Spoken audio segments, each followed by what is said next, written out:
I have an amazing opportunity to interview Jade Ritchie from Tellus Holdings. I'm a Gooreng Gooreng woman, and I guess, that's in terms of my identity, that's the one I lead with. I'm a wife and mother and general manager of business development at Tellus. Things that are required in medicine that then have radioactivity. Yeah. And those things need to be dealt with at the end of their life. Yeah. Where would you like us to put those? Yeah. It's got the perfect characteristics. So it's away from people, it's away from water, and it's seismically stable. Wow. And it keeps it all encapsulated forever. So, that's Tellus took a lot of time in researching exactly where we needed to be, where the right geology was for that. And then when you look at what happened at Maralinga, I think for a lot of First Nations people across the continent, that or the only conversation that was being had about nuclear, and that was handled atrociously. Yeah, obviously. For me, it does become quite personal. It's about let Aboriginal people decide what they do and don't want on country. Jas, I love that you're interviewing me with your baby boy in your arms, and I just think it's a window into the lives of working women. We just never stop. When Tellus was designed, the idea was people will turn up at the gatehouse with their hazardous materials and they'll be like, hey, can you guys deal with this? And we'll be like, sure, there you go, off you go, there's your permanent isolation certificate. We've had to really, really reshape the offering because people didn't know how to get it to us or what to do with it.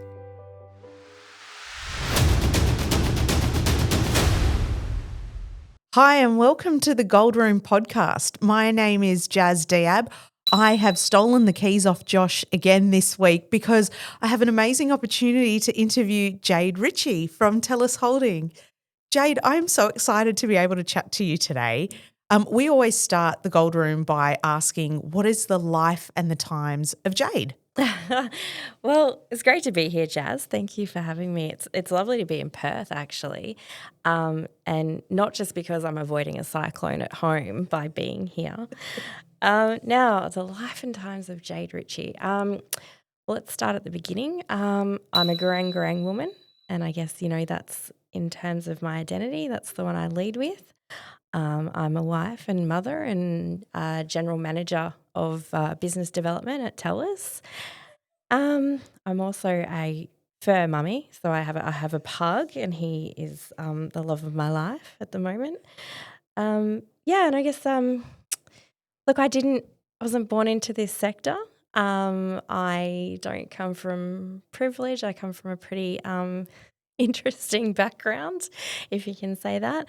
And my path to being here has been one dotted with lots of adventure, and just didn't see myself ending up here. I grew up in Bundaberg on country, and ended up in Darwin by chance. I was meant to be there for 3 years. It's coming up to 13 now. Oh, wow. Yeah. And I love just doing things with my family and, our community. Darwin's a big town, small city, so we're very involved in our local community, and I got 2 teenagers, so they basically run my life. Yeah, you're the shuttle bus, the everything, right?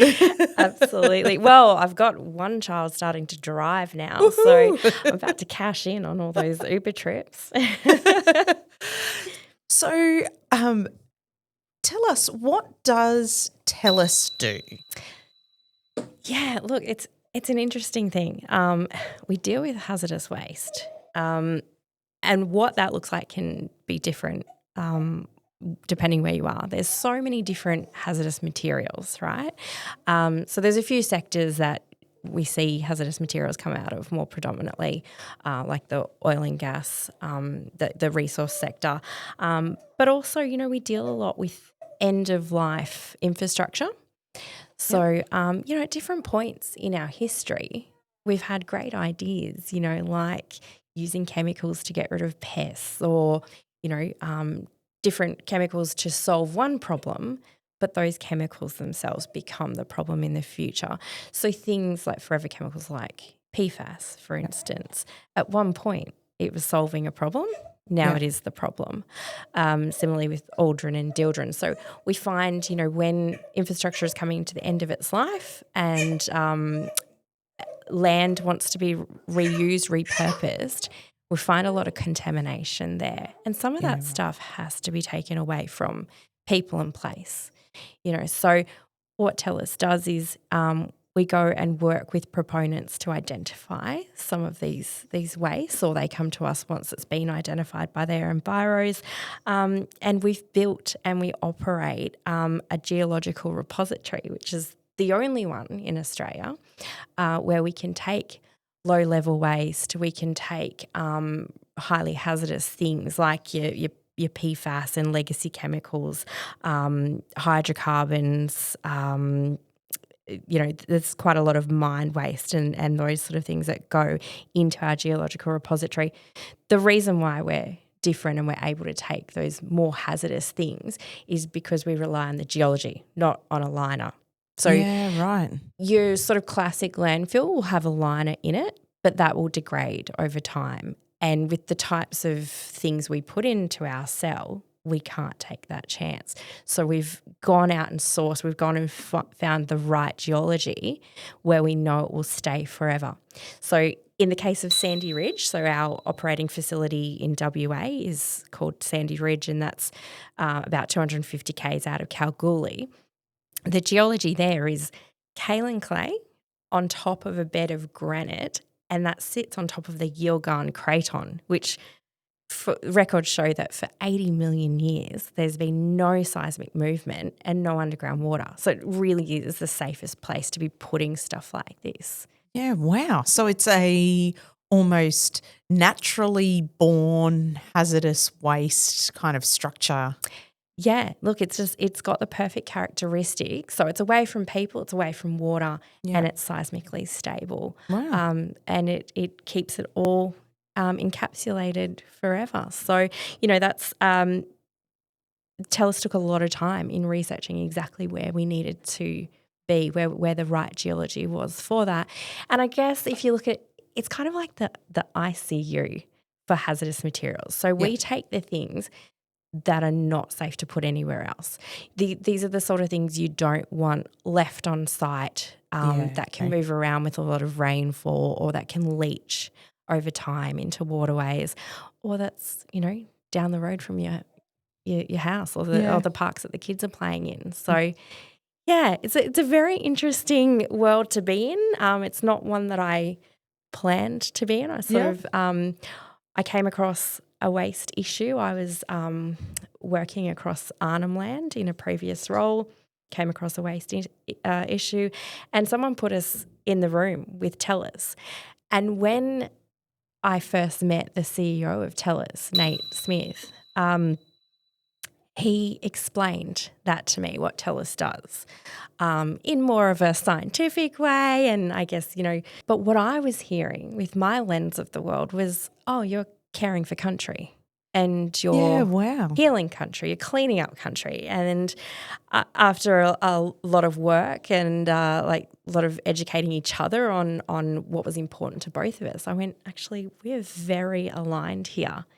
As an Aboriginal woman, and the way I grew up, watching my dad, who's a custodian of our land, watching his responsibilities to look after land, and then marrying that with what I know around economic and community development and, commercialising opportunities on country, I was like, this is perfect. This is the sort of thing that we can use to be able to develop on country, continue to do the work that the nation needs us to do.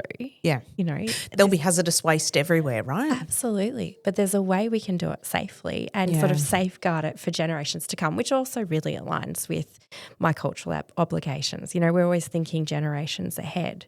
Yeah.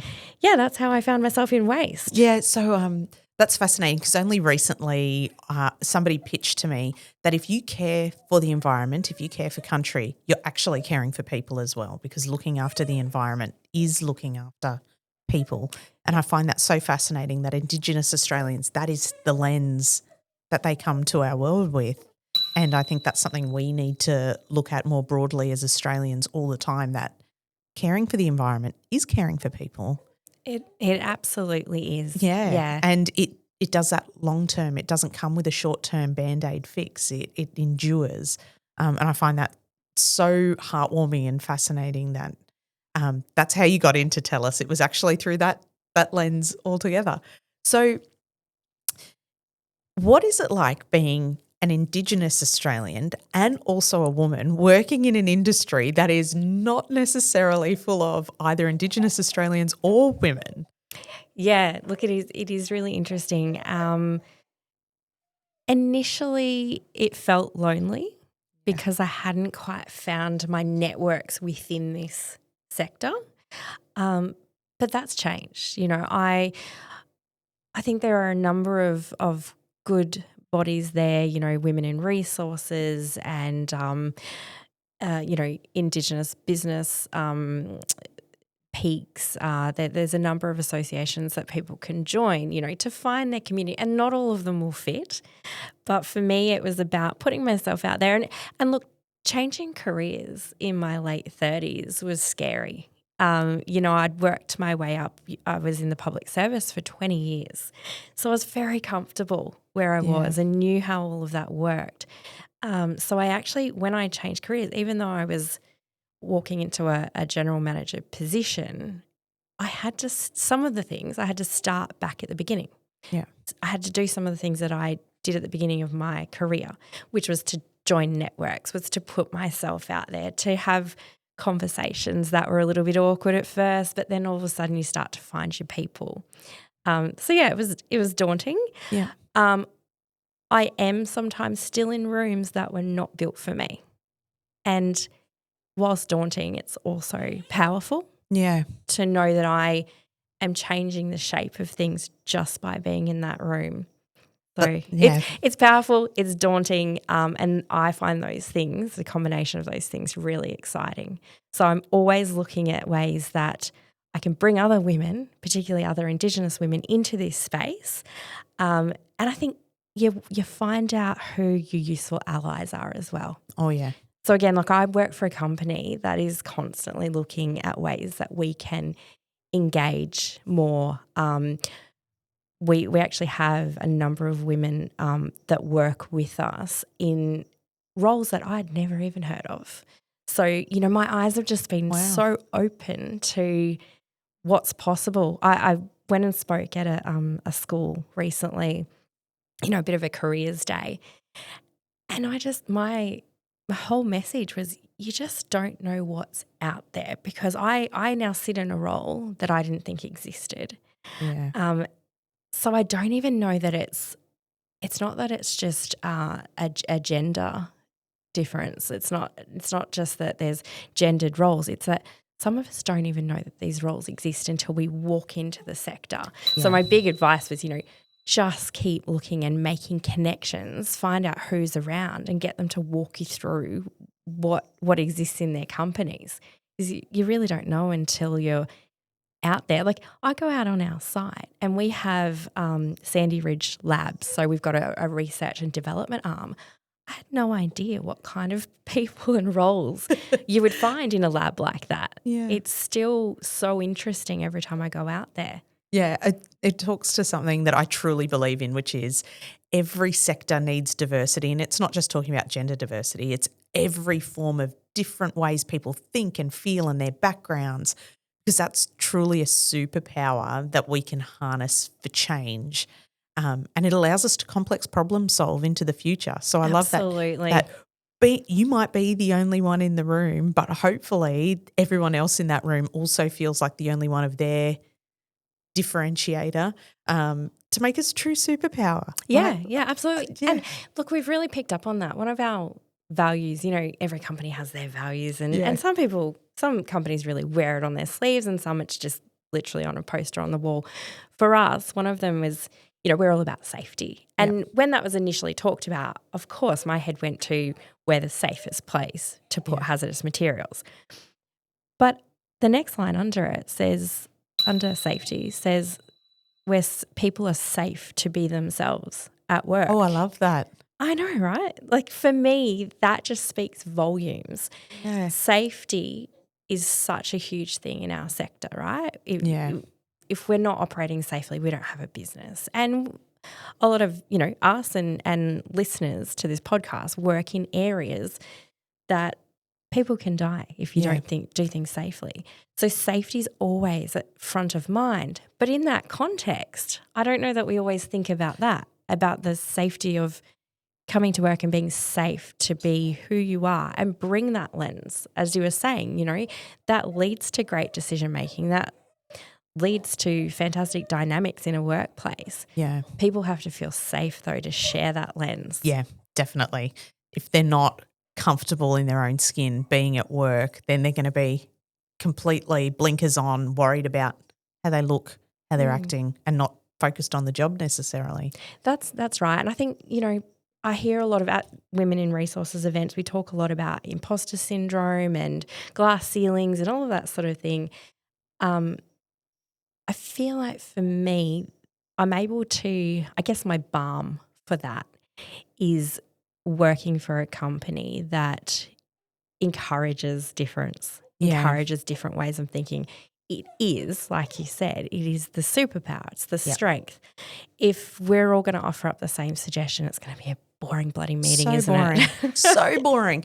And you're just going to put the same solution to different problems every time and not get anywhere. Exactly. Yeah. And no one's going to pay us for repeating what was said a year ago. So, yeah, look, I think I am noticing the rooms look different each time I go into them. I go to a lot of industry events and I have a habit of counting how many women are in the room. Yeah. And because of my lens, I also break that down into how many women of colour are in the room. If I see one or two extra people each time I go, there's hope in that. Yeah, that's a win. Yeah. And the big thing is, though, let's not just add numbers for the sake of annual reports, You've got to have the right intentions there and be hiring people and bringing people into the team because it's a good fit for them and a good fit for the company and the vision that you have. Yeah. I think it does come back to that diverse thinking that you were talking about as well, though. It is more and more being seen as a superpower. Yeah. Oh, truly is. So what have been your biggest struggles and triumphs along this journey? Yeah, I think the struggle I had initially was there's just so much to learn. Yeah. Being in a sector like this, there are just so many different aspects of what we do. I also struggled with, as I started to find out more about hazardous waste and the impact on the environment and how it was being handled, I struggled with the idea of am I doing enough? Oh, wow. How can we, once you start seeing hazardous waste, you can't stop seeing it. Yeah. So then you start to become aware of, wow, that's around my town, that's around my kids. This is affecting the water that we're eating fish out of. So the Catherine River, for instance, there is a bulletin that goes around from government that says, only eat mullet out of this river once a month. Oh. Because of concentration levels of contamination. Now, as a kid, if we had a rule like that in Bundy, and if anyone's listening from Bundy, you'll know half the town would have starved, if you couldn't eat mullet more regularly than once a month. So for me, I guess coming into this industry, it just opened my eyes so much to what had been happening in terms of how waste was handled. Yeah. What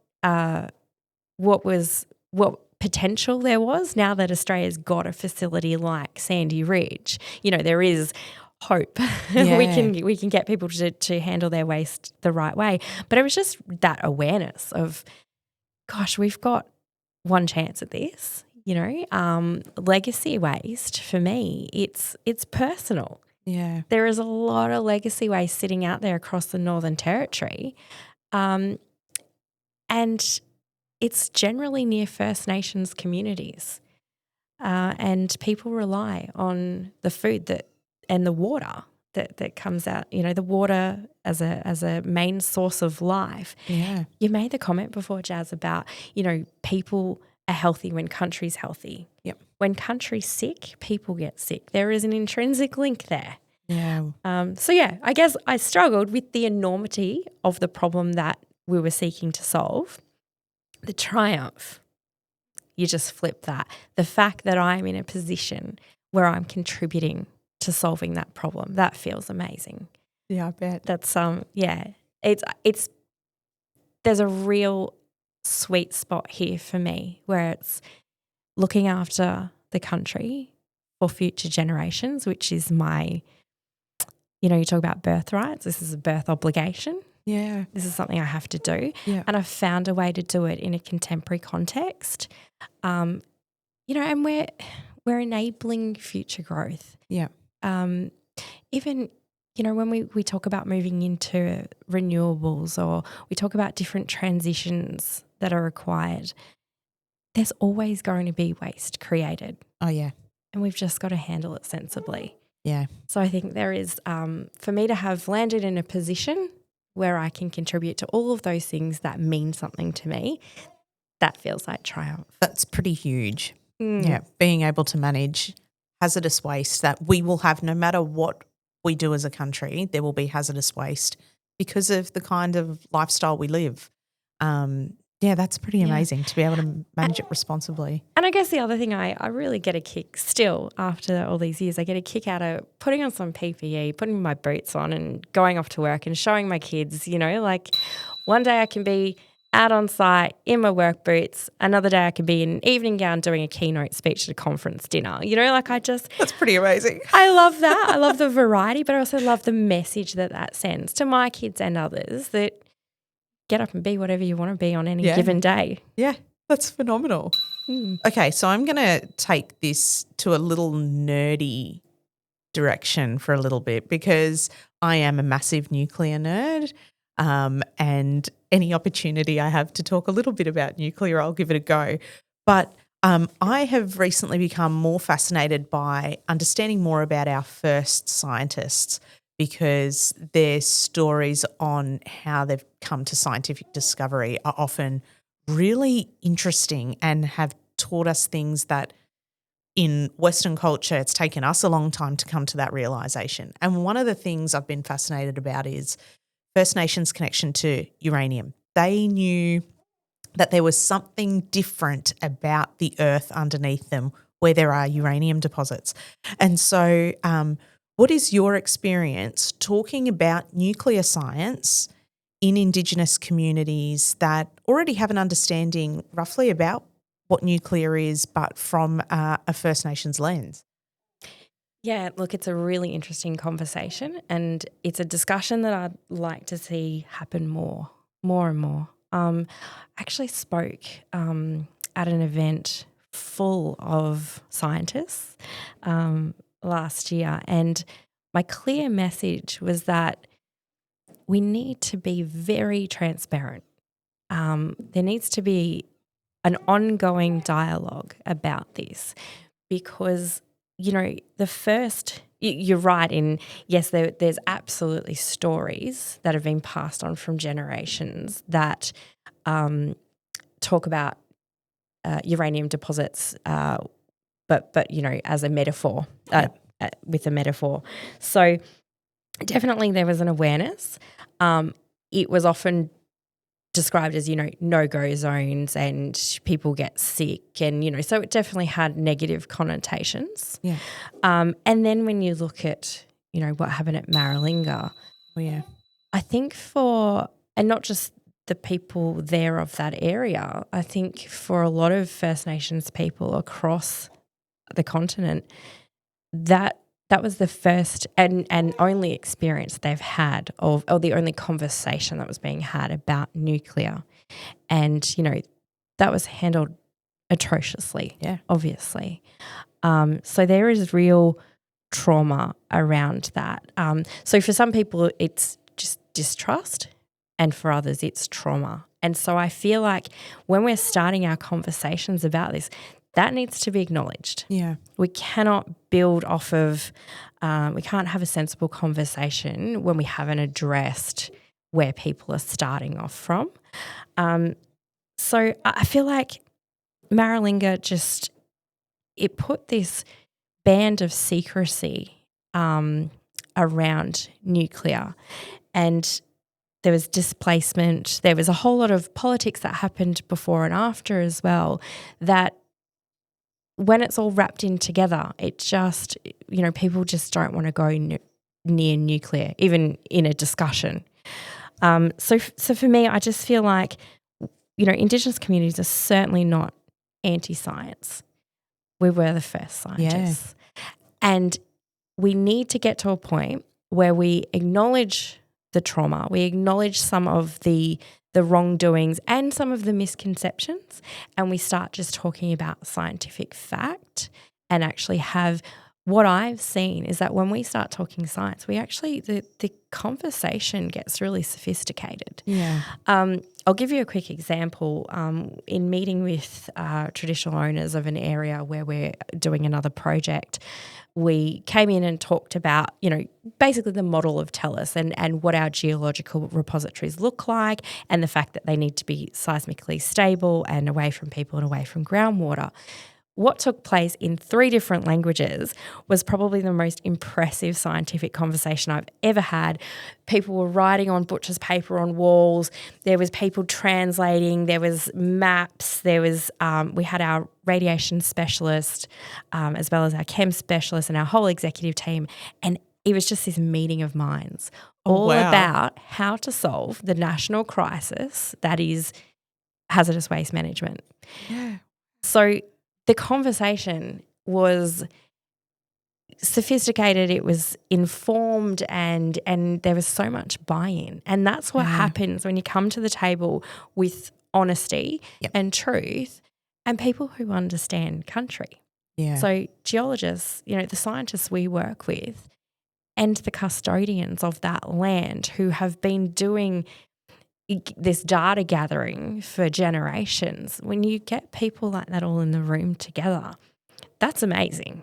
The IP that comes out of that is quite incredible. Yeah, wow. So you can't build social license and you can't have proper conversations that move us forward if there's an unspoken wound.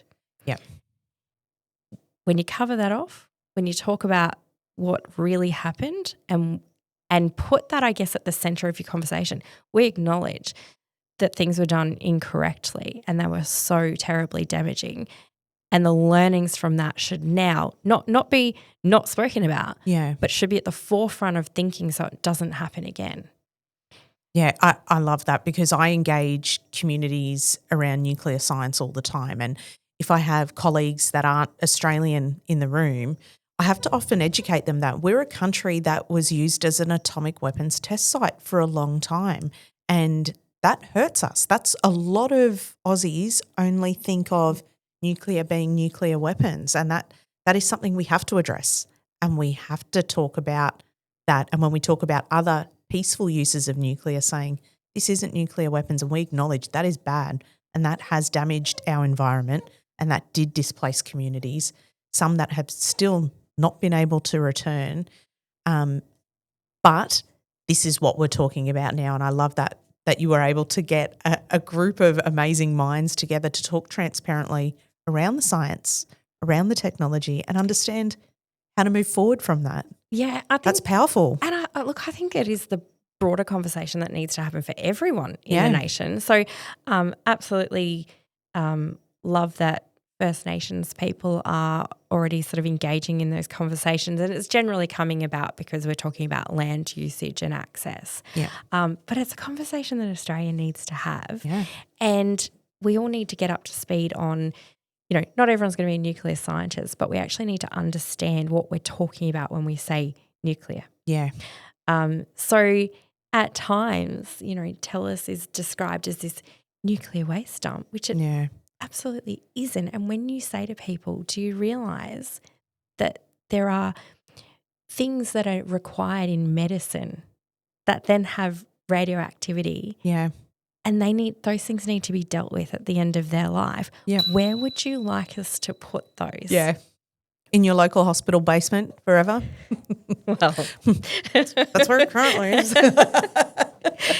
I think we should all be excited now that Australia has a domestic solution to the problems that we have been facing. Yeah. And we need to celebrate the fact that we have X-ray machines and we have nuclear medicine, we have access to all of these things, and we have a resource sector that does the heavy lifting in some of our economies, and in some places that sector is what is allowing people to stay on country. Yeah, okay. So, that is a sensitive topic. People say to me, when they're talking about developing on country or how First Nations people perceive mining and so forth, people say to me, oh, you can't eat money, Jade.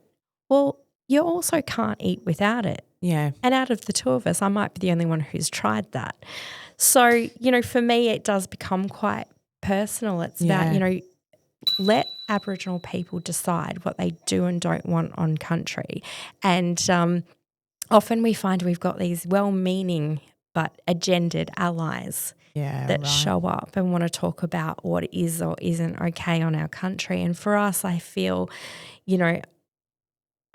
certainly my own group, our development corporation, look at opportunities that have an economic benefit, because profit's not a dirty word. We need to be self-sustainable. Yeah. We want to be self-sustainable on our country.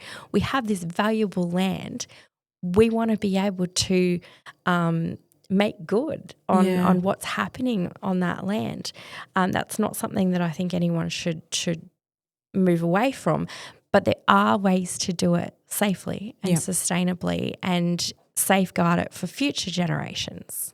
There is ways to do that. We have the technology to do this well now. Yeah. That's something else that's really important to me, is to make sure that custodians of the land are at the table and they're guiding the conversation. They're able to be heard on what they want. What we don't want is people coming from outside and making so much noise that we can't be heard. Speaking on your behalf without actually. It does happen a lot. Yeah, I bet. Yeah. Yeah. Which kind of brings me to talking about social license and engagement. So Tellus has been quite successful in gaining social license for the sites that it has operations on. Can you tell me about what that experience was like, and what does good engagement look like? Yeah, it's an interesting thing for me to answer because I wear two hats. Yeah. So I'm part of a traditional owner group where there is a big resource sector footprint on our country. And then also from Tellus' perspective, I'm at the table. It's almost a bit of a superpower. Well, it certainly makes you think about your approach. Having sat on both sides of the table, I think it is a superpower to be able to see both sides, and also knowing, because the thing about mutual benefit, you want to walk away knowing that both parties are getting what they want and need and are happy about that. I know what that looks like, having sat on both sides of the table. So I think it comes down to trust. What I'm always looking for, regardless of which side of the table I'm sitting on, is, can I trust the person who's brought this to us? Yeah. Do I trust that we have similar intentions here? Is this going to have benefit for our children? Are they going to be safe if we do this? And is this, potential partner here for the long haul? Or is this just a quick grab and out? And, I think we come to the table, like with my traditional owner hat on, we come to the table with a healthy and evidenced distrust because there has been, a legacy of being taken advantage of. But we're always happy to be proven wrong. Yeah. So we give the time and space for people to come and get to know us, and we get to know them. And so with that thought, my approach when I'm working with Tellus and we're working with TOs, it's very much about the time you allocate to that relationship. If you go in thinking, right, I've got a meeting with TOs on Friday and we should have all this sorted by Monday, you're going to be sorely disappointed. Yeah. I think it's about like any relationship you have in your life. You've got to be willing to put that effort in and be vulnerable and truthful. Yeah. Talk about what it is that you want to achieve. I think too often proponents come with like a really polished pitch of what they think TOs are going to want to hear, and they leave out the bits that they don't think will be palatable. We didn't do that. Yeah. We came in and said, Warts and all. this is exactly what we're about, and we've, these are some of the risks that we can see, and this is how we're mitigating them. Yeah. How do you feel about that? Just a very open conversation and an ongoing one. Yeah. Start early, engage early, and continue to engage. So it doesn't just stop. Yeah. And you walk away and never talk again. Yeah. Like if you get you're okay, let's do the project, and then walk away and never speak to each other again, like obviously that's going to fall apart at some point. So I think like I shared before, we've had some amazing conversations with custodians. It's not just I'm just going to put this to you and you're going to say yes or no. It's we've got this idea. Can we talk it through? The meeting of minds. It's this contribution of people's knowledge, and then you start the relationship and continue on together. Yeah, that's pretty amazing. I might need to save Dimitri. Do you need me to take him? I thought, sorry. I'm going to have a break from this. Okay, we're now joined by my little apprentice for the final part of our chat today. I absolutely love this, Jas. I love that you're interviewing me with your baby boy in your arms, and I just think it's a window into the lives of working women. We just never stop. Exactly right. It's beautiful to see him here though, and it was just making me think about, the life, what did you ask me at the beginning, the life of Jade Ritchie, and I've been there. I have done that. I remember retraining when my kids were babies, and so I was up at night. I decided I wasn't going to go back to work when they were born, and so I made a little micro business, and it was when Facebook first started doing Facebook business. Yeah. So I was making Facebook pages for restaurants. Oh, wow. In the middle of the night while feeding my child. Yep. Because there's not a lot else to do at that time. Exactly. And we do what we've got to do. That's it. All right. So I wanted to know what the biggest lessons you've observed are, having worked now in the hazardous waste industry. Well, what I've observed is there is waste everywhere. Yeah, right. Once you see it, you can't unsee it. So I'm constantly looking out for it.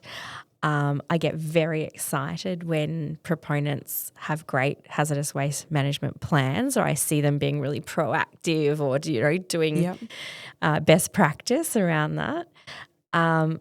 What I've learned is it's not going away. This is not one of those, like I said before, in our history, we've had chemicals that have solved other problems, but then become the problem themselves.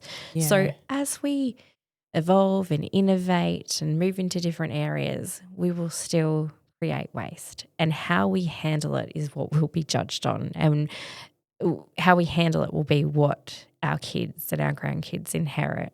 So I do take it really seriously. We can't close our eyes and hope that it just gets sorted. Magically disappears. Yeah. So I think at a domestic level, what we do with our rubbish in our houses has brought it more to the forefront of our thinking. We now have a generation of kids that expect to put plastics in a different bin. Yep. I hope that as we continue on, we'll become a society that expects for those who are creating hazardous materials to deal with them properly. Yeah. And now we do have this capacity in Australia. So we finally have a facility where you can put hazardous materials and permanently isolate them away from people and place that's what we should be expecting as a society. Yeah. So, yeah, I've learnt you can't stick your head in the sand.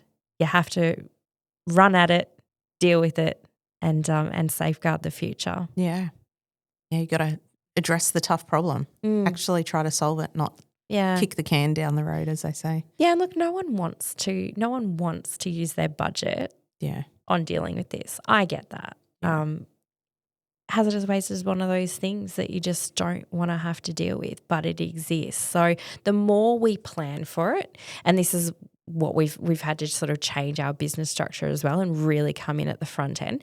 When Tellus was designed, the idea was people will turn up at the gatehouse with their hazardous materials and they'll be like, hey, can you guys deal with this? And we'll be like, sure, there you go, off you go, there's your permanent isolation certificate.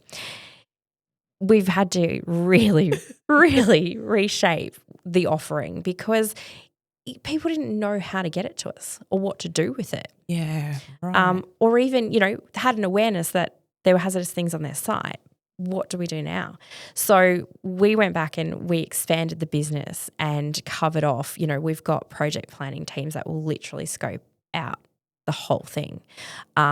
So when it's a legacy sort of issue, they'll scope it out and tell the proponent exactly how to deal with it. Yeah. If it's pre-planning, which is, really where we want to get to all the time, being proactive, we can plan out exactly how you can manage your waste as it's being made. Yeah. So, and then you don't have that stockpile situation. You don't have that big budget blowout. So that would be ideal. So we expanded into that area. We now offer full logistics support. So it's really cradle to grave. We'll go and pick it up, get it analysed, transport it, and then permanently isolate it. So, yeah, we had to really make it easy, seamless, and solve the entire problem for people to want to buy in and sort it out. Yeah. Well, to wrap it up, what is something you would like to say to younger Jade that you now, I guess, are more conscious of?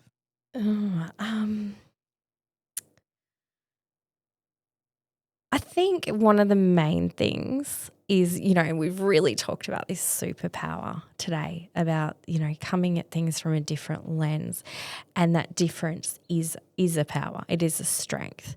So I think what I'd say to younger Jade, as well as buy the shoes, always buy the shoes, is don't try and leave your past behind or where you've come from behind. Don't try to outrun those things from your childhood or where you've come from. Like I didn't have an expensive education and I learnt lessons really the hard way. And I always tried to outrun that. But what I now realise is the strength is in bringing all of that into every room I step into, because that's the toolbox I have to work with. Yeah. And it's amazing how often those life lessons come in handy around the board table. Yeah. And if there's one thing you'd like our listeners to take home and talk to with their families, what would that be? Look, I think we've really covered off the fact that waste will always exist. And what I would like for any listener is to have high expectations. We need to look after our country. We need to look after the water. We need to look after our people. All of that is intrinsically linked. So I think it is more than reasonable for us to expect that we live in a safe place, safe from hazardous materials. We have the solution now. We should expect that it's used. So I want our kids to hold us accountable. This is the planet that we're handing over to them. Hold us accountable. We have ways, we have technology, we have solutions for our more complex problems in our industry. Our kids should be able to rely on us to do the right thing. Yeah, there's no planet B. That's it. This is it. Well, Jade, I've had such a wonderful time chatting with you today. Thank you so much for joining us. Thanks, Jas. On the Gold Room. If you've enjoyed this, keep following the Gold Room podcast. I'm sure Josh will want me to get you to keep following, watching, subscribing. My name's Jas Diab, and thank you so much for listening in today.